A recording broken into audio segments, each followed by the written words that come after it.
Assalamualaikum warahmatullahi wabarakatuh. Waalaikumsalam. Alhamdulillah nahmaduhu wa nasta'inuhu wa nastaghfiruh wa na'udzu billahi min shururi anfusina wa sayyiati a'malina. May yahdihillahu fala mudilla lahu wa may yudlil fala hadiya lahu. Asyhadu an la ilaha illallah wahdahu la syarika lahu wa asyhadu anna Muhammadan 'abduhu wa rasuluh. Amma ba'du fa inna asdaqal hadits kitabullah wa khairal hadi hadi Muhammadin sallallahu alaihi wasallam. وشر الأمور محدثاتها وكل محدثة بدعة وكل بدعة ضلالة وكل ضلالة في النار. Jamaah salat zuhur Masjid Salahuddin yang saya muliakan. Insyaallah hari ini adalah seri terakhir ya dari kisah dua anak Adam. Kita akan menyempurnakan insyaallah episode keempat, 5 dan 6. Episode pembunuhan. Episode pembunuhan sudah ya? Sudah belum episode pembunuhan? Iya. Episode burung gagak. Kemudian penguburan. Ya. Ya, 3 berarti betul. Penyesalan tapi ada ya. Baik. Bagaimana detik-detik Qabil ini sampai membunuh Habil? Al-Quran menggunakan satu kata, ya, satu kata kerja yang sangat indah untuk menggambarkan itu. Al-Quran berkata di ayat 30 itu, فَطَوَّعَتْ لَهُ نَفْسُهُ قَتْلَ أَخِيهِ فَقَتَلَهُ فَأَصْبَحَ مِنَ الْخَاسِرِينَ. فَطَوَّعَتْ, maka saya nggak tahu terjemahan bahasa Indonesia. Hatinya membujuknya untuk membunuh, untuk tega membunuh. Tawa'at itu digunakan kalau membentuk besi, suatu yang keras. Jadi dipaksa. Hati kita ini dibekali oleh Allah kefitrahan, kesucian. Manakala kita mengkhianati kesucian itu tawa'at anfusana. Hati kita itu menjinak-jinakkan diri kita untuk melakukannya. Jadi demi Allah, yang melakukan kejahatan-kejahatan besar itu tidak mungkin melakukannya pertama kali langsung sebesar itu. Pasti dari jenis yang paling ringan dulu. Apapun kejahatannya. Karena Allah telah ciptakan di dalam hati manusia itu ya, semacam early warning system, sistem peringatan dini. Manakala kita mau melakukan kejahatan, kita langsung tidak tenang, hati kita menolak. Ya, ketika Rasulullah SAW ditanya, apa itu dosa dan apa itu kebaikan? Apa itu kebaikan dan apa itu dosa? Al-birru, kata Nabi, kebaikan itu husnul khuluq, perilaku yang baik, budi utama. Wal ism, adapun dosa, mahaka fi sadrika wa karihta an yattali'a alaihin nas. Apa-apa yang langsung berdetak di hatimu. Pada detik pertama kita merencanakan kejahatan, langsung berdetak tidak tenang dalam diri kita. Inilah yang selalu dijinak-jinakkan. Inilah makna hadis Rasulullah sallallahu alaihi wasallam, tu'radul fitan 'alal qalbi 'udan. Fitnah itu, dosa itu, keburukan itu dipaparkan ke hati seperti anyaman, sesulam demi sesulam. Apabila hatinya menerima, maka sulaman itu akan terus. Jika menerima, akan membentuk terus titik-titik hitam di dalam hati. Jadi apapun, coba bayangkan kejahatan apa atau dosa apa yang kita lakukan, kita rutinkan. Itu tidak mungkin pada awal kali kita melakukannya itu kadarnya itu sebesar itu. Pasti ada pembukaan. Inilah yang dikhianati oleh hati. Hatinya membujuk-bujuknya ya, untuk membunuh saudaranya. Faqatalahu, akhirnya dia benar-benar membunuhnya. Fa asbaha minal khasirin. Pembunuh langsung menjadi orang yang paling rugi. Pembunuh menjadi orang yang rugi. Bukan yang dibunuh yang rugi, tapi yang membunuhlah yang rugi. Dia rugi apa? Apa saja yang dirugikan oleh Qabil? Rugi pertama adalah dia kehilangan saudaranya sendiri, Habil. Ya kan? Kerugian kedua, dia rugi karena orang tuanya jadi benci kepadanya. Kerugian ketiga, saudara kembar dirinya ini, kelima ini, tidak mau menikah dengannya. Kerugian keempat adalah hilangnya rasa aman. Yang pertama kali diambil dari seorang pembunuh adalah rasa aman. Anda mau lihat orang pangkatnya setinggi apapun, bintang berapapun, ya, dikawal kemana-mana pun, kalau dia pembunuh, membunuh jiwa-jiwa yang tidak berdosa, dia kehilangan rasa di dalam dirinya. Lebih enak kita ini, mau jalan kapanpun malam, ya, sendiri, tidak hilang rasa aman itu. Apa yang diriwayatkan oleh Amr Khalid ketika bercerita tentang ayat ini? Dia mengunjungi Amerika Serikat, mendapati rumah seseorang, ya, janda, kamarnya berjumlah 600 kamar. Ketika ditanya kenapa sampai sebegininya, suaminya adalah pembuat senjata. Waktu itu perang konflik horizontal di Amerika. Jadi dia takut, maka dia tidak memberitahui seorang pun, bahkan istrinya, di kamar mana dia tidur malam itu. Hilang rasa aman. Ini juga berlaku bagi seluruh kejahatan yang lain. Tapi membunuh adalah spesial lagi. Karena dosa terbesar kedua setelah syirik adalah membunuh.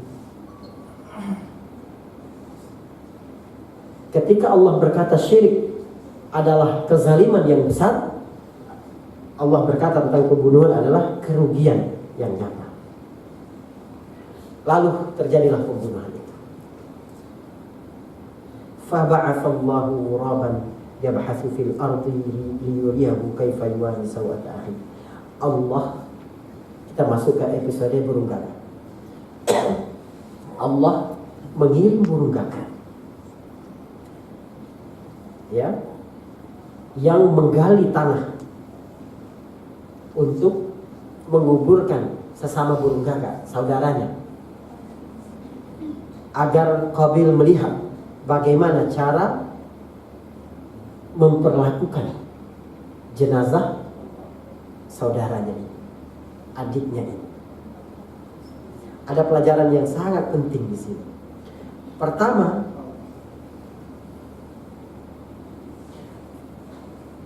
jangan sampai kita melakukan satu perbuatan, ketika hendak melakukan satu perbuatan, kita belum memikirkan ujung perbuatan itu apa. Jadi Qabil ini panik setelah membunuh. Dia tidak memikirkan apa yang dilakukan itu. Saya takut jangan-jangan keadaan kita nggak membaik sekarang juga. Kita melakukan dulu gelombang reformasi itu tidak berpikir sampai ke ujung. Begitu Soeharto tumbang, apa yang harus dilakukan? Bagaimana menyatukan kekuatan umat? Bagaimana membangun bangsa ini lebih baik? Sehingga kembali terombang ambing, tidak menjadi lebih baik. Jangankan proyek besar, hal yang kecil dalam kehidupan kita saja, apapun itu, kita harus pikirkan sampai ke ujungnya. Ibu-ibu mau kerja, jemur pakaian dulu, harus difikirkan sampai ke ujung. Seandainya hujan, dia belum pulang, gitu. Jadi posisi jemurannya bagaimana biar tidak kena hujan. Penyesalan yang terjadi di dunia ini karena seseorang tidak berpikir sampai ke ujung dari perbuatan yang akan dia lakukan. Ini pelajaran sangat penting tentang kehidupan. Yang kedua, jamaah zuhur yang berbahagia, interaksi manusia dengan alam. Bahwa kita ini banyak belajar dari alam. Artinya apa? Artinya jangan melupakan satu ibadah penting di dalam Islam, yaitu tafakkur. Ini adalah ibadah yang sangat penting, tetapi umat Islam banyak meremehkan, tidak melakukannya. Bawa anak-anak kita ke padang yang luas atau ke pantai malam hari, suruh mereka melihat bintang, melihat bulan. Mereka melihat itu, tafakur itu. Tafakurlah yang mengantarkan Ibrahim kepada tauhid. Tafakur yang mengantar Muhammad SAW diutus menjadi Rasul. Nabi Muhammad itu bukan bertapa di Gua Hira itu, bukan. Gua Hira itu terbuka, sehingga satu sisi dia memandang langit Mekah yang bersih, sisi yang lain dia menghadap ke Ka'bah. Seolah-olah inilah arah keimanan. Tafakkur fi ala'illah dan beribadah, ibadah mahdoh. Allah jadikan segala sesuatu itu ada wetnya, wet alamnya, sunnatullah fil kainat. Itu agar kita berpikir bagaimana mengoptimalkan alam ini. Manusia diciptakan ini untuk 3 tujuan utama. Kita harus tahu, Pak. Ibu kita harus tahu, demi Allah tahu. 3 tujuan ini biar kita tanamkan ketika kita merencanakan punya anak. Orang-orang Brazil itu anaknya ketika kecil saja, dia sudah rencanakan ini bakal jadi ini, bakal di klub ini, bakal begitu. Kalau kita seorang muslim, untuk apa kita diciptakan Allah? Yang pertama, untuk beribadah. Wa ma khalaqtul jinna wal ins illa liya'budun. Yang kedua, untuk menjadi khalifah, pemimpin di bumi. Wa idz qala rabbuka lil malaikati inni ja'ilun fil ardi khalifah. Kita jangan sampai kita diperbudak oleh benda-benda ini, jangan sampai. Sungguh berat sekali firman Allah yang menyebutkan bahwa wasakhkhara lakumul arda as-sama' wal ard. Allah menundukkan langit dan bumi untuk kamu semua. Itu berat ayat itu. Huwallazi khalaqa lakum ma fis samawati wa fil ard. Segala yang di bumi dan di langit ini adalah untukmu. Itu khalifah. Harus jalan, tafakurnya jalan. Ini ibadah yang hilang sekarang. Pada saat kondisi krisis, beberapa waktu krisis politik di kalangan umat Islam, lahirlah 2 lini kebangkitan. Pertama adalah lini pergerakan, yang kedua adalah lini pemikiran. Misalnya di zaman Ibnu Taimiyah, sebelumnya di zaman Al-Mawardi terjadi krisis politik, carut marut politik, macam-macam kasus fitnah.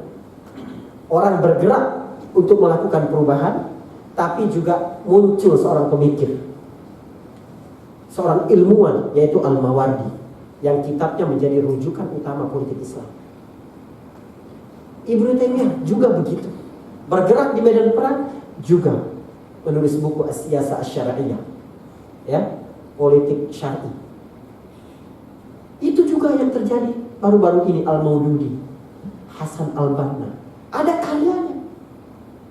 Seandainya apa yang terjadi pada kita beberapa waktu terakhir ini adalah sebuah gelombang besar pergerakan, seharusnya kita malu kalau tidak ada lini pemikiran di situ yang muncul, akan menjadi kiblat nanti jika terjadi problem yang serupa bagi umat ini. Ini adalah fungsi kedua kita diciptakan. Yang ketiga adalah memakmurkan bumi. Ya, wallahu yasta'mirakum fiha. Allah menyuruh kamu membuat bumi ini senyaman mungkin, memberikan sebanyak mungkin manfaat kepadamu. Maka dijaga, jangan berbuat kerusakan. Mustahil Allah tidak membuat kabil ini mampu untuk langsung saja menanamkan saudara. Tapi Allah utus burung gagak, burung yang sangat biasa. Ini agar kita berpikir tentang alam. Jamaah sholat subuh yang berbahagia, Siti Aisyah radhiyallahu anha, istri Rasulullah, datang orang kepadanya dan bertanya, apakah momen yang paling mengesankan dari kehidupan Rasulullah? Apa momen yang paling mengesankan dari kehidupan Rasulullah?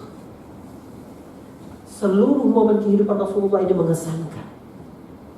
Bagaimana mungkin Al-Quran yang berjalan, semuanya mempesona, tidak ada yang tidak menarik.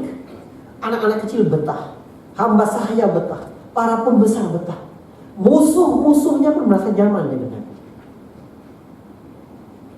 Semua kehidupan Rasulullah itu mengesankan. Tetapi apa yang dipilih Aisyah radhiyallahu anha untuk menjawab pertanyaan apa yang paling mengesankan dari kehidupan Rasulullah? Aisyah menjawab, suatu malam, dengar, suatu malam Rasulullah sholat. Tiba-tiba Rasulullah menangis sampai sesegukan, terguncang badannya. Lalu dia rukuk dan dia masih terguncang menangis. Lalu dia berdiri i'tidal, sujud, duduk tasyahud, sampai dia sudah salam. Rasulullah masih menangis sampai aku berpikir tidak mungkin bisa menghentikannya. Hingga datang masa azan subuh. Bilal datang untuk azan. Bilal datang mendapati Rasulullah sudah menangis tersudah-sudah. Bilal bertanya, ya Rasulullah, gerangan apa yang membuat baginda ini menangis sedemikian rupa malam hari ini? Rasulullah Shallallahu Alaihi Wasallam menjawab, bagaimana aku tidak menangis, wahai Bilal? Pada malam hari ini diturunkan kepadaku satu ayat, inna fi khalqis samawati wal ardi wa ikhtilafil laili wan nahari la ayatin li ulil albab. Sungguh pada penciptaan langit dan bumi, pada pergantian siang dan malam, peristiwa alam, terdapat tanda-tanda bagi orang-orang yang berfikir. Mengapa tafakur lebih afdal? Tafakur sesaat lebih afdal daripada beribadah sebulan. Mengapa? Karena dengan tafakur kita memikirkan hajat orang banyak. Hidup ini bukan hanya tentang sholat, bukan, sama sekali bukan. Hidup ini bagaimana kita memikirkan bagaimana dunia ini tetap berjalan di atas keadilan dan amanah. Innallaha ya'murukum an tu'addul amanati ila ahliha wa idza hakamtum bainan nas an tahkumu bil 'adl. Ini ibadah sosial. Bagaimana kita menjamin hamba-hamba Allah ini tidak menjadi terjajah di negeri sendiri. Bagaimana kita memikirkan kelangsungan hidupnya tetap layak nanti. Bagaimana umat Islam ini harus tetap terhormat. Itu bukan tugas ulama, bukan tugas GNPF MUI, bukan. Itu tugas individu kita semua. Dengan 3 fungsi diciptakannya manusia: ibadah, khalifah, dan isti'marul ardh, memakmurkan bumi. Jika kita lemah dalam tafakkur, kita akan lemah melakukan perbuatan-perbuatan yang sangat sederhana sekalipun. Inilah yang dikeluhkan oleh Qabil. Qala ya wailata a'jaztu an akuna mithla hadzal ghurabi fa uwari sawata akhi. Celakanya aku. Apakah untuk melakukan yang begini saja aku lemah? Seperti yang dilakukan oleh burung gagak ini aku tidak bisa. Fa asbah minan nadim. Dan dia menjadi orang yang menyesal. Kata menyesal satu itu saya masukkan menjadi episode khusus di dalam kisah Qabil dan Habil. Satu kata saja, fa asbaha minan nadimin. Nadimin itu menyesal. Apa fungsi penyesalan di dalam diri kita? Fungsi penyesalan di dalam diri kita adalah bahwa ketika kita melakukan kesalahan, dunia ini belum berakhir. Cepat move on, ya, cepat lakukan perbaikan. Ini guna penyesalan. Innal hasanat yudhibnas sayyi'at. Kebaikan-kebaikan itu dapat menghilangkan keburukan-keburukan yang telah kita lakukan. Ini tentang bagaimana kita bersikap dengan diri kita sendiri dan bagaimana kita bersikap dengan kesalahan orang lain. Jangan menghakimi ruang kelam orang lain. Kita tidak tahu. Allah mengatur segalanya agar seorang melakukan satu kesalahan ini, agar nanti menjadi hamba yang sangat soleh setelah menyesali perbuatan itu. Dan kita tidak tahu apakah ketaatan kita itu dapat mendatangkan ujub, rasa bangga di dalam diri kita itu, lalu Allah tidak menoleh kepada kita di hari kiamat. Setiap orang punya ruang kelamnya sendiri, punya dosa favoritnya sendiri-sendiri. Kita keras sama kesalahan orang itu karena itu tidak sama dengan kesalahan kita. Coba kalau sama, pasti tidak keras. Cara kita memandang kesalahan-kesalahan orang lain. Juga cara kita untuk tidak pernah putus asa dari rahmat Allah Subhanahu wa taala. Kaum muslimin yang dirahmati oleh Allah Subhanahu wa taala. Allah Subhanahu wa taala berfirman, "Qul ya ibadiyalladzina asrafu ala anfusihim la taqnatu min rahmatillah." Wahai hamba-hamba yang melampaui batas. Allah ketika memanggil manusia dengan kata-kata ibadi, hambaku, itu lebih lembut daripada seorang ayah memanggil kepada anaknya, anakku.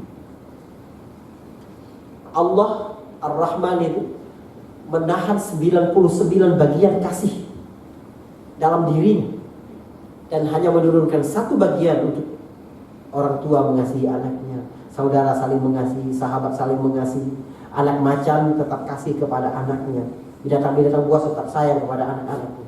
Dari satu itu. Manakala Allah menisbatkan kata hamba kepada dirinya, duhai hamba-hambaku. Ini seperti kasih sayang yang luar biasa dari Allah. Dan ini adalah pola interaksi dengan Allah Subhanahu wa taala. Ada beberapa pola interaksi manusia dengan Allah. Ini penting. Pertama, rahmat Allah lebih besar daripada pengabdian hambanya. Yang kedua, pengampunan Allah lebih luas daripada dosa hambanya. Ini pola interaksi Allah Khaliq dengan makhluk. Karena itu coba lihat di surat An-Naba, ketika Allah berbicara tentang surga,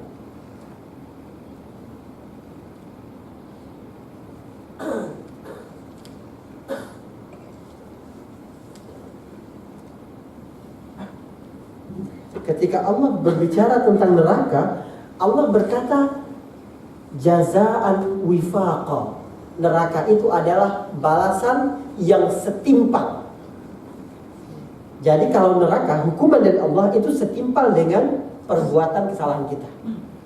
Tapi kalau disebutkan surga, Allah tidak bilang itu adalah balasan yang setimpal. Tapi Allah berkata ata'an mir rabbika, ya, jazaan mir rabbika ata'an hisaba. Itu adalah balasan dari Tuhanmu berupa pemberian yang tidak terbatas. Pada hari kiamat itu 1000 tahun, ya, satu hari itu 1000 tahun kalau manusia, itu di hari kiamat. Tapi di sisi Allah lebih pendek lagi, lebih panjang lagi. Satu hari di sisi Allah itu 500.000 tahun, khamsina alfi sana. Itu harga satu hari di sisi Allah. Jadi kalau seandainya kita hidup ini 100 tahun saja, berarti kita ini hidup sekitar 1 detik atau 1,5 detik di sisi Allah Subhanahu wa taala. Jika begitu Anda lahir, langsung sujud kepada Allah sampai mati, hitungannya baru sujud 2 detik. Lalu di mana surganya? Rasulullah bersabda kepada para sahabatnya, seorang tidak masuk surga karena amal perbuatannya. Sahabat tercengang dan bertanya, ya Rasulullah, engkau juga tidak masuk surga karena amalanmu yang banyak itu? Rasulullah menjawab, begitupun aku tidak masuk surga karena amalan yang kulakukan. Illa an yataghammadani Allahu birahmatih. Kecuali memang Allah Subhanahu wa taala menaungiku dengan rahmatnya. Itulah balasan dari Allah. Jadi Allah yang Maha Pengasih ini memanggil kita dengan sebutan dirinya, wahai hamba-hambaku. Hamba yang mana yang dipanggil? Bukan ahli tahajud, bukan ahli puasa sunnah, bukan ahli sedekah. Dia memanggil kita, ya ibadiyalladzina asrafu ala anfusihim. Wahai hamba-hambaku yang melampaui batas, hamba-hambaku yang selalu berbuat dosa kepadaku siang dan malam. La taqnatu min rahmatillah. Jangan pernah putus asa dari rahmat Allah. Rahmat Allah lebih besar dari pengabdian kita. Ampunan Allah lebih luas daripada dosa-dosa yang kita lakukan. Karena putus asa dari rahmat Allah juga merupakan dosa yang besar. Jadi jangan sampai kita putus asa dari rahmat Allah Subhanahu wa ta'ala. Inilah gunanya penyesalan. Bukan membuat kita jadi putus asa, tapi menciptakan asa baru. Susunan interaksi makhluk dengan manusia dengan Allah ini terdapat dalam surat An-Nas. Bagaimana Allah memperkenalkan dirinya kepada manusia, qul a'udzu birabbin nas. Katakan, aku berlindung kepada Rabb manusia. Rabb manusia. Rabb itu Allah memperkenalkan manusia ketika masih kecil, dia adalah Rabb. Dia adalah pengasuh. Dia adalah membuat kita nyenyak tidur. Tapi ketika kita berada pada usia kuat, merasa diri melakukan sesuatu karena kepintaran kita sendiri, Allah memperkenalkan dirinya dengan berkata, Malikin nas, Raja manusia. Ya, saya takut lupa mengingatkan, Malikin nas itu mimnya pendek. Kalau di Maliki Yaumiddin boleh pendek, ini tajwid, boleh pendek, boleh panjang. Maliki Yaumiddin, pemilik hari kiamat. Maliki Yaumiddin, boleh Raja hari kiamat. Cuma lebih banyak pahala baca Maliki Yaumiddin karena ada 2 huruf. Ini lumayan, ya. Kalau Malik cuma 3, Malik jadi 4, ya. Ada 10 kebaikan di situ. Nah, tapi nggak apa-apa sekali-kali Anda baca begitu. Nah, Malikin nas. Kamu merasa sombong, kamu merasa kuat sekarang. Ini Raja manusia, kata Allah. Tetapi pada akhir umurnya Allah memperkenal Ilahin nas. Tuhan tempat kembali, tempat berteduh kembali, menyembah kepadanya apapun masa lalu. Jadi nggak boleh Pak berdakwah kepada orang yang sudah lanjut usia dengan dakwah yang dominan menakut-nakuti. Kalau ke anak muda begini, wah cerita tentang neraka banyak-banyak. Tapi kalau orang mau meninggal dunia, kita bilang, makanya kemarin begitu, langsung putus asa. Jangan, kita bilang bertobat ya. Allah Maha Pengampun, memang diciptakan kita lupa. Sebutkan semua yang membangun asa agar tidak mendatangi Allah Subhanahu wa ta'ala dalam keadaan putus asa dari rahmat Allah. Itu adalah keimanan kepada Allah Subhanahu wa ta'ala. Itulah nanti yang akan membuat kita pada derajat mukmin, ya, derajat mukmin karena menghadap kepada Allah dalam keadaan beriman, walaupun dosa-dosa sebelum itu semoga Allah ampuni, sehingga dosa-dosa itu pun dihisap oleh Allah dengan cara sembunyi-sembunyi, tidak pakai slide. Orang beriman itu nggak pakai slide, ya. Orang-orang yang fasik, ya, yang ingkar, yang zalim itu pakai slide, semua orang bisa lihat. Si fulan melakukan ini, melakukan itu. Tapi kalau orang mukmin, al-mukmin, orang mukmin itu pada hari kiamat fi kanafir rahman, di dalam dekapan Allah, di dalam dekapan Allah. Lalu Allah bertanya kepadanya dengan lembut, fulan, ingat tidak, kamu dulu pernah melakukan ini, malam ini kamu pernah melakukan ini, siangnya kamu pernah ke sini, paginya kamu ke sini. Ingat ya Allah, hari ini aku ampunkan itu. Semoga kita semua menjadi ahli itu, orang mukmin yang dihisap oleh Allah fi kanafir rahman, di dalam kanafir rahman. Episode apapun yang kita lalui dalam kehidupan pasti akan akan tertimpa kesalahan-kesalahan. Karena itulah episode penyesalan adalah penutup yang baik untuk kehidupan kita. Beristighfarlah, bertaubatlah kepada Allah Subhanahu wa ta'ala, karena rahmat Allah jauh lebih besar daripada pengabdian-pengabdian kita. Pengampunan Allah jauh lebih luas daripada dosa-dosa yang kita lakukan. Subhanallah wa bihamdihi asyhadu an la ilaha illa anta astaghfiruka wa atubu ilaik. Assalamualaikum warahmatullahi wabarakatuh.